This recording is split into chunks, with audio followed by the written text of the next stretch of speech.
Welcome to মনোবল global academy, the hub of scientific happiness. মনোবল স্ফুরিত হোক মনীষীদের জীবন থেকে মানুষের জীবনে। বিশ্বনন্দিত লেখক মাইকেল এইচ হার্ট কর্তৃক রচিত তার বিশ্ববিখ্যাত বই বিশ্বের শ্রেষ্ঠ 100 মনীষীর জীবনের উপর ধারাবাহিক কন্টেন্ট পরিবেশনে আপনাদেরকে অভিনন্দন। আজকের পরিবেশনা রয়েছে ত্যাগরাজ, কর্ণাটকী সঙ্গীতের মহান সাধক।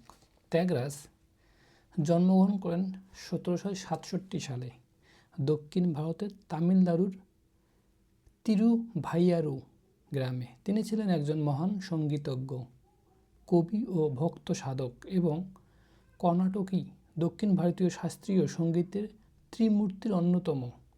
অন্য দুইজন হলেন মুথুস্বামী দীক্ষিতের ও শ্যামা শাস্ত্রী। শৈশব থেকেই ত্যাগরাজ সঙ্গীতের প্রতি গভীর অনুরাগী ছিলেন।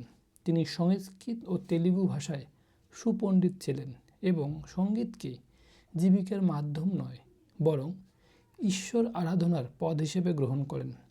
তার জীবনের মূল প্রেরণা ছিল ভগবান রাম। তার অধিকাংশ কীর্তনই রাম ভক্তিতে পরিপূর্ণ। রাজদরবারের সম্মান, অর্থ ও বিলাসিতা তিনি প্রত্যাখ্যান করেন। দারিদ্র্য এবং সরল জীবন বেছে নিয়ে তিনি প্রমাণ করেন সাধনাই আসল সম্পদ, সঙ্গীতেই আরাধনা। ত্যাগরাজ প্রায় 600-র বেশি কীর্তন রচনা করেন, যার অধিকাংশই তেলুগু ভাষায়। তার সঙ্গীতে ভক্তি, নৈতিকতা, মানবতা ও আত্মসমর্পণের গভীর দর্শন প্রকাশ পেয়েছে।